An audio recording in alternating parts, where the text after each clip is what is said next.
Assalamualaikum warahmatullahi wabarakatuh. Alhamdulillah, di siang hari ini, di sore hari ini kami bisa berjumpa lagi dengan kalian semua. Masih hangat di bulan Syawal.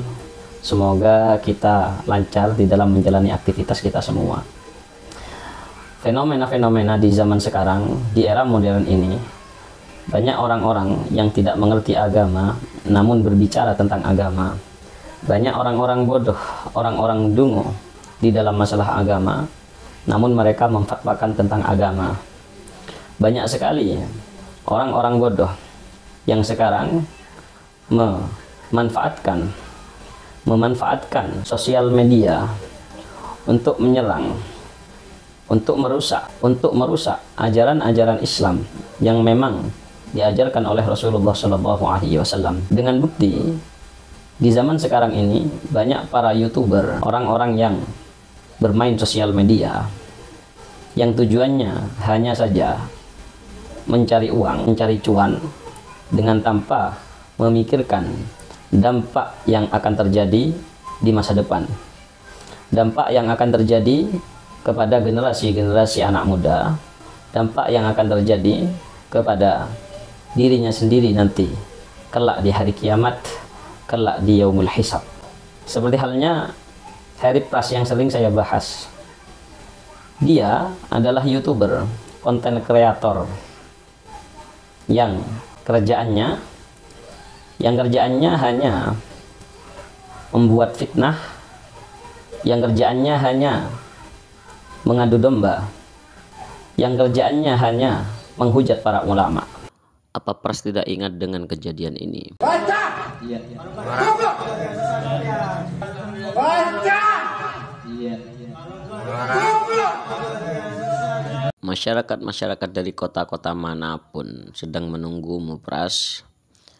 Masyarakat dari kota-kota manapun sedang mendoakanmu jelek. Kalau sudah banyak orang yang mendoakanmu jelek, maka tinggal menunggu karmamu akan diturunkan oleh Allah Subhanahu wa Ta'ala. Maka tinggal menunggu karmamu diturunkan oleh Allah Subhanahu wa Ta'ala.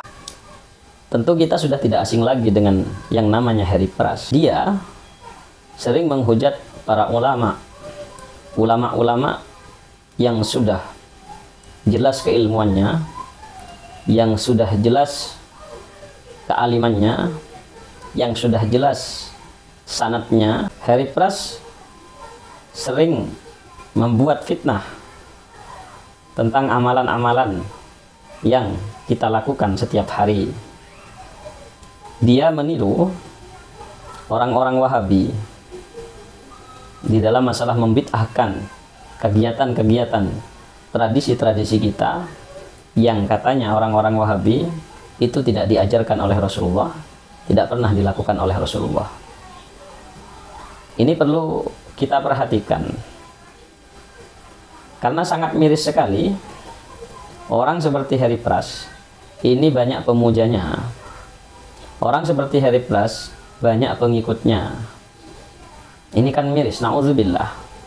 Karena nanti dampaknya kepada anak-anak kita, dampaknya kepada anak cucu kita yang akan melihat orang seperti Harry Pras yang tidak berilmu, orang seperti Harry Pras yang tidak mengerti di dalam masalah agama, orang seperti Harry Pras yang bodoh dan dungu di dalam masalah agama. Namun banyak orang yang memuja Harry Pras ini, banyak orang yang menjadi pengikutnya. Dampaknya kepada anak cucu kita nanti ketika na'udzubillah anak cucu kita nanti melihat konten Harry Pras dan tidak sengaja tertarik dengan kontennya. Oleh karenanya ini perlu kita pikirkan konten kreator YouTuber seperti Harry Pras ini. Sebenarnya saya tidak ingin dan tidak level lah dengan Harry Pras. Menurut saya sangat menurunkan derajat saya ketika saya mengomentari Harry Pras. Karena dia itu orang yang tidak paham tentang agama, ngomong tentang agama, dan saya komentari, sebenarnya kan nggak pantas. Kita orang-orang pondokan, kita santri, kita nyantri, kita belajar lama, Namun yang kita komentari orang-orang yang tidak paham tentang ilmu agama, orang yang bodoh tentang ilmu agama. Ini kan sebenarnya tidak pantas lah.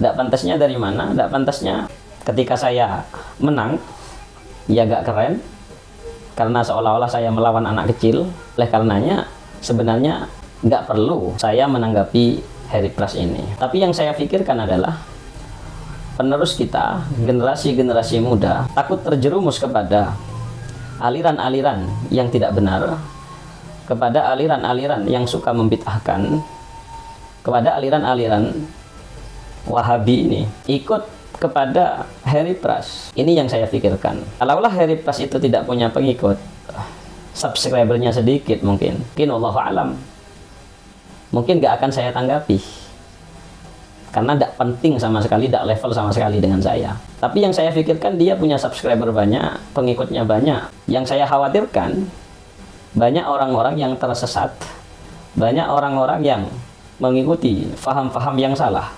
Ini yang saya pikirkan. Oleh karenanya saya sering mengomentari Harry Pras. Tujuan yang pertama ya supaya Harry Pras ini bisa bertaubat, masuk kepada ajaran-ajaran, faham-faham yang benar. Tujuan yang kedua, untuk meminimalisir pengikut-pengikut Harry Pras, untuk meminimalisir orang-orang yang mengikuti Harry Pras, supaya mereka sadar bahwasanya apa yang disampaikan Harry Pras itu salah, apa yang disampaikan Harry Pras sesat, mencari sensasi saja, omongannya tidak bermutu, penyampaian yang murahan. Itu yang ingin saya sampaikan kepada generasi muda, kepada orang-orang yang telah mengikuti Harry Pras. Bayangkan saja, orang alim sekelas Gus Baha, orang alim rahmatullah alaih Mbah Maimun Zubair, orang alim sekelas Ustadz Adi Hidayat, orang alim sekelas Ustadz Abdus Somad, orang alim sekelas Habib Umar bin Hafid, orang alim sekelas Guru Sekumpul, dan orang alim-alim yang lain, para ulama yang lain. Dia komentari dengan komentar yang sesuai dengan logikanya dia, yang sesuai dengan nafsunya dia. Kan ini yang jelas bodoh gitu kan. Kenapa kok saya katakan seperti itu? Bayangkan saja ketika ada orang kurus krempeng, dia menantang berkelahi di atas ring dengan aderai. Ini kan sebenarnya cari mati dia. Anak kecil yang masih umur 5 tahun menantang orang yang sudah dewasa. Ketika ada orang yang tidak pernah nyantri menantang orang yang nyantrinya sudah lama. Orang yang tidak paham ilmu agama menantang orang yang sudah jelas-jelas alim. Orang yang bodoh dan dungu menantang menantang para ulama. Karena tidak mungkinlah anak kecil melawan para ulama. Orang yang kurus melawan aderai. Kan tidak mungkin. Perlu saya luruskan pemahaman-pemahaman yang seperti ini, dan menyadarkan para pengikut Harry Pras juga supaya tidak ada pengikut-pengikut baru yang mengikuti Harry Pras ini, yang mengikuti kelompok-kelompok panas, yakni kelompok Wahabi, tidak mengikuti kelompok-kelompok yang suka membid'ahkan. Pras dan sekutunya, orang-orang Wahabi, pikirannya sangat dangkal di dalam melogikakan apa yang tidak pernah dilaksanakan oleh Rasulullah, apa yang tidak pernah dilakukan oleh para sahabat. Seolah-olah hadis yang mereka fahami hanya satu hadis, yakni kullu bid'atin dhalalah, kullu muhdatsatin bid'atun, wa kullu bid'atin dhalalatun, wa kullu dhalalatin finnar. Setiap sesuatu yang baru hukumnya bid'ah, setiap bid'ah hukumnya sesat, setiap kesesatan pasti masuk neraka. Mereka seolah-olah hanya tahu satu hadis ini, apa yang tidak pernah dilaksanakan oleh Rasulullah dianggap baru, dan sesuatu yang baru semuanya dianggap sesat menurut mereka.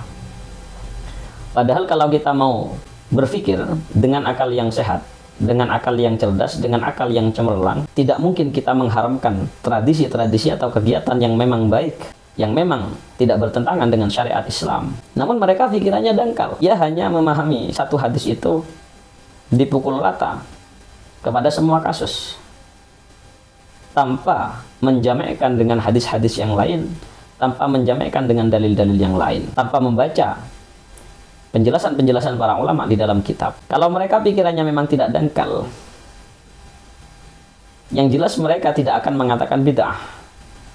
Karena para ulama rata-rata di dalam kitab, karena para ulama di dalam kitabnya tidak ada yang membid'ahkan. Karena di hadis-hadis yang lain itu ada istilah takhsis yang mentakhsis dalil yang sifatnya am. Oleh karenanya jangan sampai mengikuti kelompok-kelompok panas ini supaya kalian tidak terjerumus kepada kesesatan. Semoga bermanfaat. Ihdinas siratal mustaqim. Wassalamualaikum warahmatullahi wabarakatuh.